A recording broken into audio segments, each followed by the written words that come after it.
Victoria Sterling, CEO of Sterling Industries, was having the worst day of her career when she found something that stopped her cold. Hidden among the quarterly reports on her mahogany desk was an old crumpled piece of paper that definitely didn't belong there. The handwriting was shaky, faded, like it had been written years ago. "To my daughter Victoria," it read. Victoria's heart started pounding. Who the hell had written this note, and how did it end up on her desk? Let me tell you about Victoria Sterling. At 35, she was the kind of woman who could walk into any boardroom and own it within 5 minutes. CEO of Sterling Industries, a Fortune 500 company worth over $2 billion. She'd built this empire from absolutely nothing, and I mean nothing. Victoria's corner office on the 47th floor was like a shrine to success. Floor-to-ceiling windows overlooked Manhattan, designer furniture that cost more than most people's cars, and awards lining the walls. But if you looked closely, really closely, you'd notice something weird. No family photos, no personal touches, nothing that said Victoria Sterling the human being. Just Victoria Sterling the machine. She worked 16-hour days, 7 days a week. Her assistant, Janet, used to joke that Victoria probably had caffeine running through her veins instead of blood. But Janet stopped making those jokes when she realized Victoria never laughed. Hell, the woman barely smiled. "Miss Sterling, you've got the Morrison meeting at 3, the board call at 5, and dinner with the Japanese investors at 8, Janet would rattle off every morning, and Victoria would just nod and dive into her work. The truth was, Victoria didn't know how to do anything else. Work was safe. Work was predictable. Work didn't abandon you when things got tough. See, what nobody at Sterling Industries knew was that their ice-cold CEO had started life in the worst possible way. Victoria had been dumped at St. Mary's Children's Home when she was just 5 years old. No explanation, no goodbye, no, "Mommy loves you but has to go away." Just a scared little kid with brown pigtails and a teddy bear that was missing one eye. Sister Margaret, the nun who ran the place, told her years later that she'd been found on the front steps with nothing but a note pinned to her jacket that said, "Her name is Victoria. Please take care of her." That was it. That was all the family history she had. Growing up in that place was like living in survival mode every single day. The older kids picked on the younger ones. The staff was overworked and underpaid, and everybody was just trying to make it to 18 so they could get the hell out of there. Victoria learned fast that if you wanted something, you had to fight for it. If you wanted to eat, you had to be first in line. If you wanted your stuff to stay yours, you had to hide it. And if you wanted to survive, you sure as hell couldn't trust anybody. She threw herself into school like her life depended on it, because it did. While other kids were playing or watching TV, Victoria was studying. She tutored younger kids for pocket change, worked in the kitchen for extra food, and saved every penny she could get her hands on. "That girl's going to be something special," Sister Margaret used to say. "She's got fire in her belly."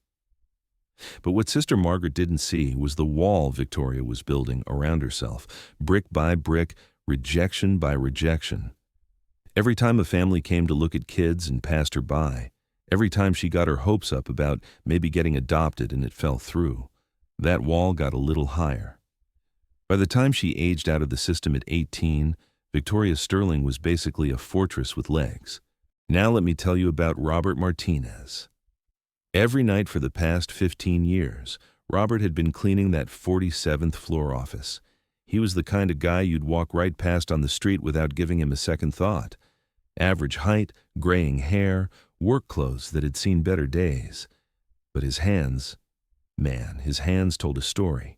Scarred up from years of manual labor, calloused from holding mops and scrub brushes, but gentle as hell when he handled Victoria's stuff. Robert worked for Clean Corp, one of those big commercial cleaning companies that handle office buildings all over the city. He'd been on the night shift for so long that he practically lived in that building between 10 p.m. and 6 a.m. Most people in his position would have been bitter about it, cleaning up after rich folks who probably made more in a day than he made in a year. But not Robert. He took pride in his work, real pride. Every trash can emptied perfectly, every surface wiped down until it gleamed, every detail exactly right. But here's the thing that would have blown your mind if you'd known. Robert paid special attention to Victoria's office, not in a creepy way, but like he was taking care of something precious. He'd dust around her awards real carefully, make sure her pens were lined up just the way she liked them, and sometimes, when he thought nobody was looking, he'd pause at her desk and just stare at the photos she kept there. Professional headshots mostly, company events, that kind of thing. But he'd look at them like he was memorizing every detail. The security guards knew Robert well. "Hey, Bobby," they'd call out when he came in every night. "How's it going, man?" "Can't complain," Robert would always say, and he meant it. He never complained about anything. Long hours, back-breaking work, barely enough pay to keep his head above water. Didn't matter. Robert Martinez just put his head down and did his job.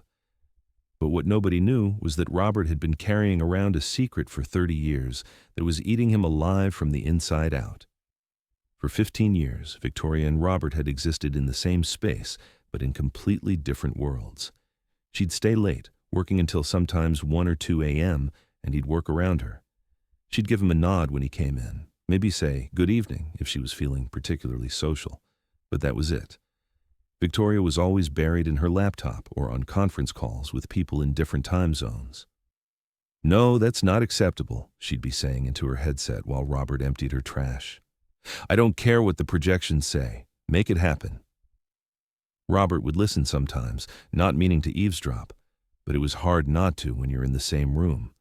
He'd hear her negotiating deals worth millions of dollars, firing people who couldn't keep up, making decisions that affected thousands of employees. And he'd think to himself, "Damn, she's tough as nails." But sometimes, late at night when Victoria thought nobody was around, Robert would catch glimpses of something else. He'd see her rubbing her temples when she had a headache, or catch her staring out the window with this lost look on her face. Once, he even saw her crying over some paperwork, though she wiped the tears away real quick when she heard his cart rolling down the hallway. Those moments broke his heart, but he couldn't say anything. What right did he have? Victoria, for her part, barely registered Robert as a person. To her, he was just part of the building's infrastructure, like the air conditioning or the elevators. She was polite but distant, professional but cold. In her mind, keeping that distance was safer for everybody involved. "The cleaning guy seems nice," Janet mentioned once during a morning briefing. "I'm sure he is," Victoria replied without looking up from her reports. "But I'm not here to make friends with the staff." That was Victoria's philosophy about everything. Keep it professional, keep it distant, keep it safe. The day everything changed started like any other day, except it was actually the worst day of Victoria's career. Sterling Industries was facing a hostile takeover from Morrison Corp., their biggest competitor. Victoria had been fighting this battle for months, but it was looking more and more like she was going to lose. "The board's getting nervous, Victoria," her lawyer David Chen told her during an emergency meeting. "Morrison's offering 20% above market value. Some of the shareholders are starting to think maybe they should take the deal." Victoria slammed her hand on the conference table. "Absolutely not. I built this company from the ground up. I'm not going to let some corporate vultures tear it apart for profit." "But Victoria—" "No buts, David. Find me another option." After everyone left, Victoria sat alone in her office, feeling more defeated than she'd ever felt in her life. She'd poured everything into this company, her time, her energy, her soul. It wasn't just her business, it was her identity, her family, her whole damn life. She was going through the quarterly reports for what felt like the 100th time, looking for any angle she might have missed, when her fingers brushed against something that didn't belong. Tucked between the financial statements was an old piece of paper, yellowed with age, torn at the edges. Victoria frowned and pulled it out. The paper felt fragile, like it might crumble if she handled it too roughly. The writing was in pencil, faded but still readable, and the handwriting was shaky, like whoever wrote it had been nervous or upset. "To my daughter Victoria," it began. Victoria's blood turned to ice water. She read the words again, thinking maybe she'd misunderstood. But no, there it was, in black and white. "To my daughter Victoria." Her hands started shaking as she kept reading. If you are reading this, it means I finally found the courage to tell you the truth. I know I have no right to ask for anything from you. I know what I did was the worst thing any father could do to his child. But I need you to know that not a single day has gone by that I haven't thought about you, that I haven't regretted the biggest mistake of my life. I was 22 when your mama died, baby girl. 22 and scared out of my mind.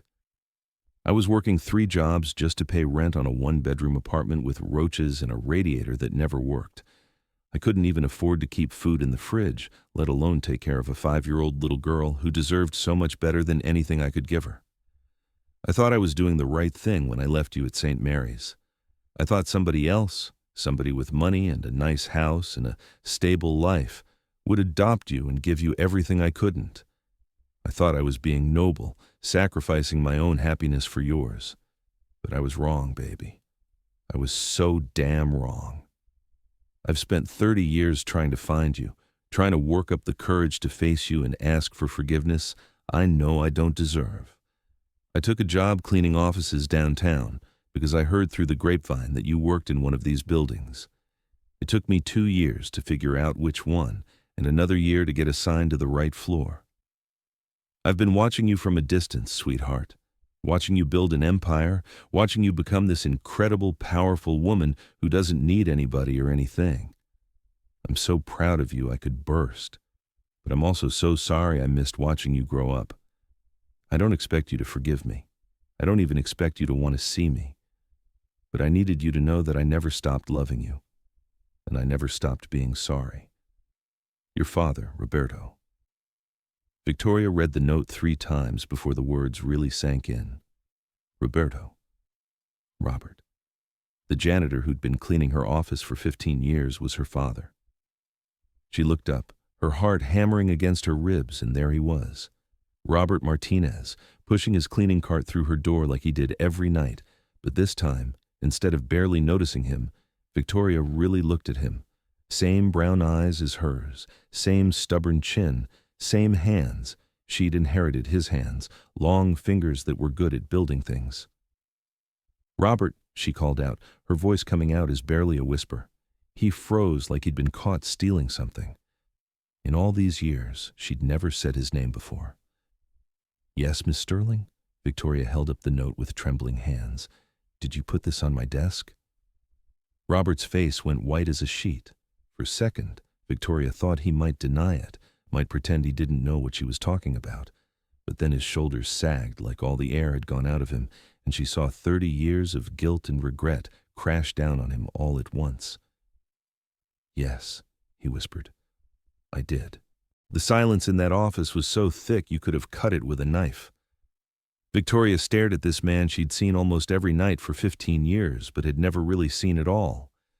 Robert stood there with his hands gripping the handle of his cleaning cart like it was the only thing keeping him upright. You're him, Victoria said, and it wasn't a question. You're my father. Yes, Robert said again, and his voice broke on that one word. Victoria stood up so fast she knocked her chair over. The sound of it hitting the floor was like a gunshot in the quiet room. You son of a bitch, she said, and her voice was deadly quiet. You left me. Robert flinched like she'd slapped him.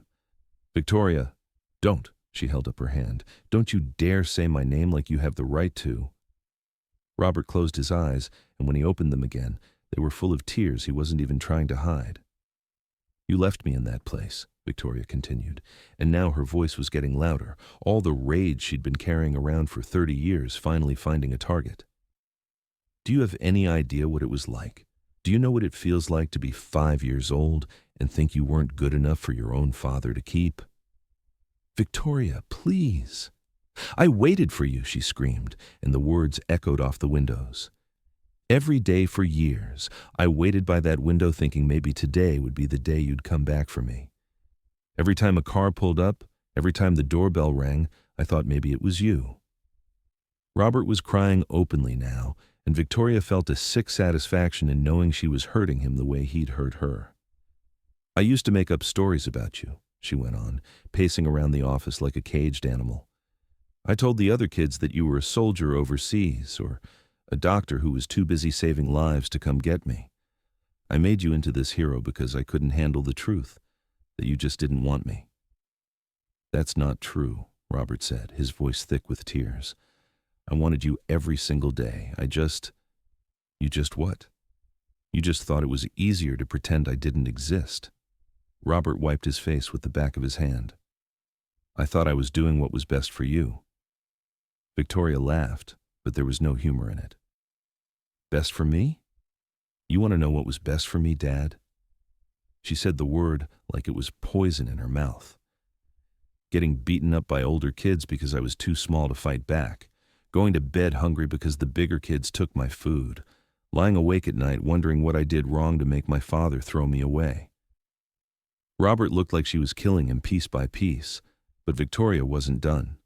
30 years of pain was pouring out of her, and she couldn't stop it if she wanted to. "You want to know the worst part?" she asked. "I turned out exactly like you.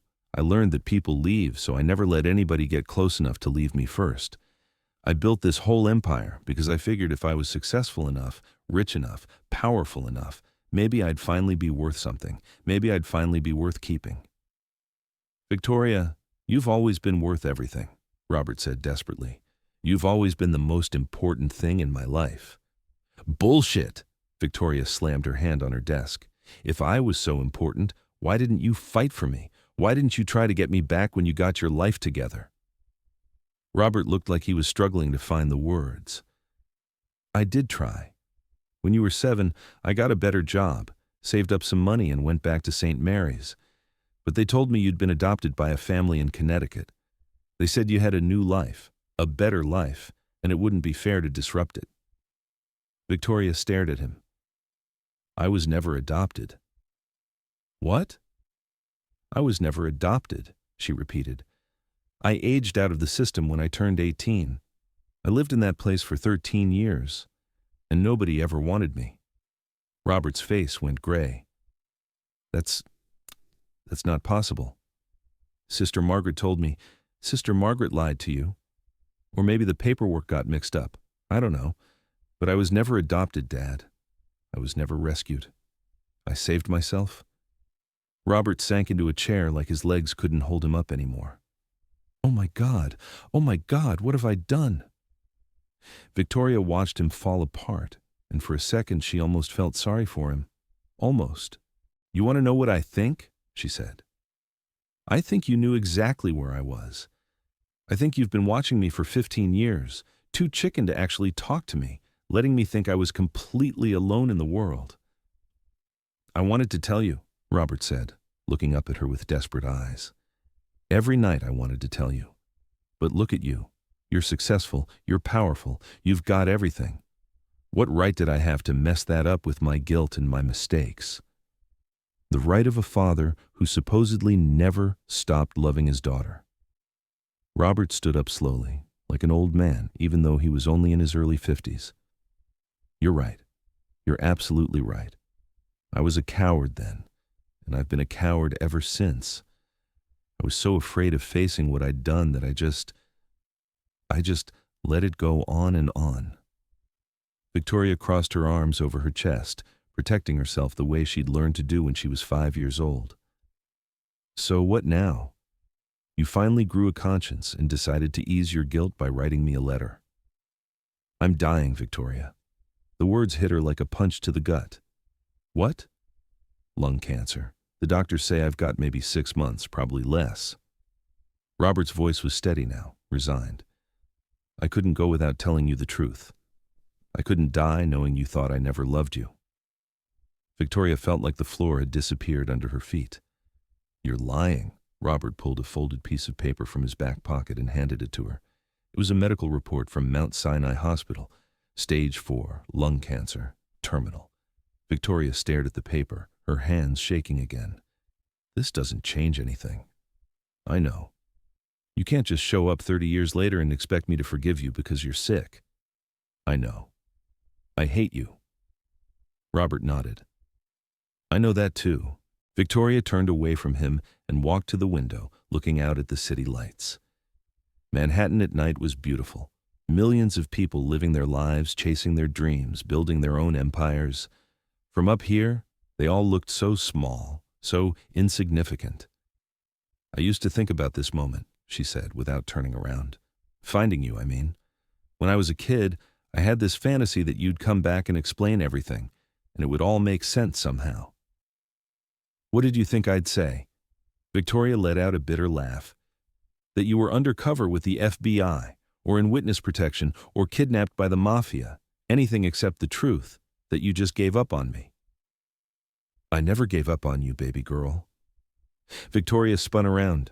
Don't call me that. You lost the right to call me that when you left me on those steps. Robert nodded, accepting the blow. You're right. I'm sorry. They stood there in silence for a while, two strangers who shared DNA but nothing else. Victoria was trying to process 30 years of anger and abandonment and confusion all at once. Robert was trying to figure out how to fix something that maybe couldn't be fixed. Why a janitor? Victoria finally asked. What? You could have gotten any job in this building. Mailroom, security, maintenance. Why did you choose to clean offices? Robert looked down at his hands. Because it meant I could be in your space without bothering you. I could take care of your things, make sure your office was perfect, and you'd never have to know I was there. It was the only way I could take care of you without making you uncomfortable. Victoria felt something crack inside her chest. You've been taking care of me this whole time. I tried to, in the only way I could. That's so messed up, Dad. The word slipped out before she could stop it, and they both noticed. Robert's eyes filled with hope. Victoria, no. She shook her head firmly. One word doesn't erase 30 years. It doesn't fix anything. I know, but maybe it's a start. Victoria wanted to say no. She wanted to kick him out of her office and never see him again. She wanted to go back to her safe, controlled world where people couldn't hurt her because she never let them close enough. But looking at this broken man who'd spent 15 years cleaning her office just to be near her, she realized something that scared the hell out of her. She didn't want to be alone anymore. Tell me about her, Victoria said suddenly. What? My mother. Tell me about her. Robert's face softened like someone had lit a candle inside him. Elena. Your mama's name was Elena Rodriguez. She was the most beautiful woman I'd ever seen. But that wasn't what made me fall in love with her. What was it? She laughed at everything. Good times, bad times didn't matter. She found something to laugh about every single day, and she was smart as hell, wanted to be a teacher, work with kids. She would have been amazing at it too. Victoria sat down slowly, her anger giving way to curiosity. How did you meet her? Community college. I was taking night classes trying to get my GED, and she was studying for her teaching degree. I was washing dishes at a restaurant downtown, and she was waitressing to pay for school. We were both broke as hell, but we were happy. What happened to her? Robert's face clouded over. Car accident. Some drunk asshole ran a red light and hit her when she was coming home from work. She was 8 months pregnant with you, but the doctors managed to save you. Elena. She held on long enough to see you born, and then she was gone. Victoria felt tears welling up in her eyes. She died because of me. No, Robert's voice was fierce. Don't you ever think that. Elena died because some selfish prick decided to drive drunk. But you were her miracle. The last thing she said before she died was that you were going to be something special. And then you threw me away. Robert winced. I was 22 years old, Victoria. I was broke. I was grieving. I was scared out of my mind. I had no idea how to take care of a baby by myself. I thought if I found you a family with money and stability, you'd have the life Elena wanted for you. Instead, I got 13 years in an orphanage. I know, and I'll regret that decision for the rest of my life, however long that is. Victoria wiped her eyes with the back of her hand.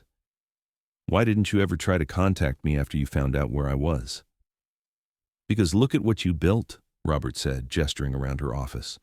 You're successful, you're powerful, you don't need anybody. I was just a janitor with a high school education. What could I possibly add to your life except my own guilt and regret? Maybe a father. The words hung in the air between them like a bridge that neither of them was sure they were brave enough to cross. Victoria stood up and walked around her desk to where Robert was standing. For the first time in 30 years, they were face to face as father and daughter. "I'm not ready to forgive you," she said, and her voice was steady now. "I don't know if I'll ever be ready. What you did, it broke something in me that might not ever be fixable." Robert nodded. "I understand. But," Victoria continued, "I'm also not ready to lose you again, especially not like this." "What are you saying?" Victoria took a deep breath. "I'm saying maybe we could try. Not as father and daughter, I'm not there yet, but as two people who used to be family and might be again someday." Robert's eyes filled with tears again, but this time they were tears of hope. "I'd like that. I'd like that more than anything. I have conditions. Anything. First, no more lying. About anything. Even if you think it'll hurt me, even if you think it's better for me not to know. No more lies. Done. Second, no more watching me from a distance. If we're going to do this, we do it right. Coffee, dinners, actual conversations. I'd love that. And third," Victoria's voice wavered slightly, "you have to fight this cancer. You have to try every treatment, every option. I just found you. I'm not ready to lose you again." Robert smiled through his tears. "I promise." Victoria nodded. "Okay then, we'll try." For a moment they just stood there, not sure what to do next. Then Robert did something that surprised both of them. He opened his arms. Victoria hesitated for a second, then stepped forward into the first hug she'd had from her father since she was 5 years old. It was awkward at first, 30 years of distance and hurt and missed opportunities between them. But then Victoria let herself relax, let herself remember what it felt like to be somebody's daughter. They held each other for a long time, both crying now, both grieving for all the years they'd lost and hoping for whatever time they had left. When they finally pulled apart, Victoria wiped her eyes and smiled, really smiled, for the first time in longer than she could remember. "So," she said, "want to tell me more about my mom?" Robert grinned. "I thought you'd never ask." Over the next few weeks, everything changed.